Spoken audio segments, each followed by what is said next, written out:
आप seat संभालेंगी ma'am? जैसे party आदेश करेगी।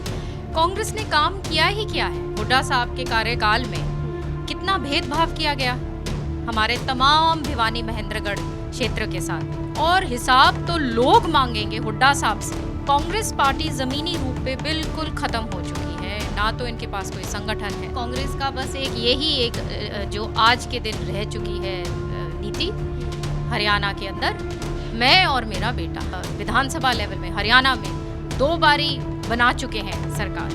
मैं मानती हूँ तीसरी बार भी, आज के दिन भी भिवानी महेंद्रगढ़ का तमाम जो 9 हलके हैं वो एक तरफा बीजेपी के साथ जाएंगे। हरियाणा में विधानसभा चुनाव का बिगुल बज चुका है और 1 अक्टूबर को मत जो कि है वो अपना सबने वोट कास्ट करना है। और जिस तरीके के सिनारियोज बदले हैं हरियाणा में, जिस तरीके से एक बड़ा नाम कांग्रेस छोड़ के भाजपा में शामिल हुए किरण चौधरी मैम, आज उनकी तरफ से नामांकन भरा गया है और उनकी बेटी श्रुति चौधरी इस समय हमारे साथ मौजूद है, क्योंकि अब मैडम जाहिर हैं क्योंकि अब सांसद राज्यसभा जा रही हैं, तो अब आप सीट संभालेंगी मैम की। जैसे पार्टी आदेश करेगी वैसे तैयार हैं। मैम ने हमने किरण चौधरी जी से बात की, उन्होंने बताया कि मेरी बेटी ही मेरा कैंपेन पूरा संभालती रही हैं, पूरा अच्छा वो उनका रहा है और आप भी सांसद रही हैं, तो क्या लगता है इस बार में हरियाणा में क्या भूमिका रहने वाली है? क्योंकि विधानसभा चुनाव है, जाहिर है टिकटों का भी बंटवारा शुरू हो जाएगा और जिस तरीके से मैम का बड़ा नाम रहा है कांग्रेस में, तो श्रुति आपका क्या रहने वाला है? जैसे मैंने कहा कि मैं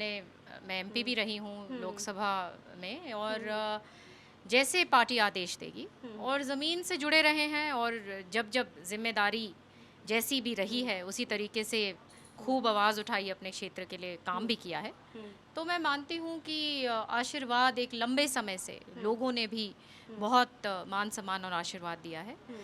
और तोशाम हलका ना केवल एक राजनीतिक हलका है, घर है लंबे समय से, चाहे चौधरी बंसी लाल हो, मेरे पिता सुरेंद्र सिंह जी हों, किरण जी हों, हम सबको बहुत मान सम्मान दिया है और सबने मेहनत और ईमानदारी के साथ ज़मीन पर बहुत काम किया है। उसी तरीके से मुझे अगर पार्टी मौका देती है तो वो ही काम उसी तरीके से करूँगी। क्या क्या मुद्दे इस बार विधानसभा चुनाव में अहम रहने वाले हैं? क्योंकि 20 साल पहले आपकी मदर की तरफ से, किरण जी की तरफ से ट्राई किया गया था राज्यसभा के लिए, लेकिन वो नहीं हो पाया था। अब राज्यसभा वो के लिए उनका नामांकन सीएम के तहत उनका फाइल किया गया, सीएम खुद यहाँ मौजूद थे।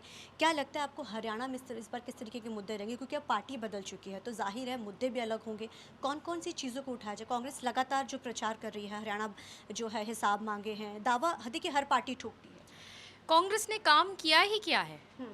मैं आपको अपने खुद के ज़िले की बता दूं, हुड्डा साहब के कार्यकाल में कितना भेदभाव किया गया हमारे तमाम भिवानी महेंद्रगढ़ क्षेत्र के साथ, चाहे सड़कों का मामला हो, चाहे नौकरियों का मामला हो, चाहे विकास प्रगति का मामला हो, हॉस्पिटल्स में जो हम मशीन्स सेंटर से, हेल्थ डिपार्टमेंट से चिट्ठियाँ लिख लिख के रखवाते थे, वो तक टेक्नीशियन नहीं है, वो भी कहीं और भिजवा देते थे। तो बहुत भेदभाव किया है और हिसाब तो लोग मांगेंगे हुड्डा साहब से कि उन्होंने उनके कार्यकाल में क्या किया है। और कांग्रेस पार्टी ज़मीनी रूप पे बिल्कुल ख़त्म हो चुकी है, ना तो इनके पास कोई संगठन है। कैंडिडेट एक हलके के अंदर 50-50, 60-60 लोग हैं और सर्वे के अनुसार ये चलते भी नहीं हैं। बस 1-2 लोग जो कहते हैं और सारा वहाँ पे जो भी जिस तरीके से पार्टी का हाल है सब पता है। शैलजा जी अलग लगातार अपनी जो है वो कर रही हैं, जो कांग्रेस की गुटबाजी का कारण आप क्योंकि आप लोग रहे, तो क्या कारण मानती, क्यों इतनी गुटबाजी है कांग्रेस के अंदर? शैलजा जी अलग हैं, हुड्डा जी अपना अलग चल रहे हैं, जब इनसे सवाल करो तो कहते हैं हम एक ही प्लेटफॉर्म पर हैं।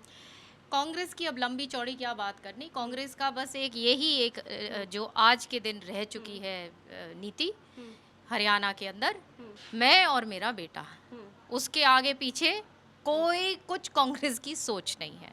और उनको कंफर्टेबल रखने के लिए सारा पूरा कांग्रेस वो काम कर रही है।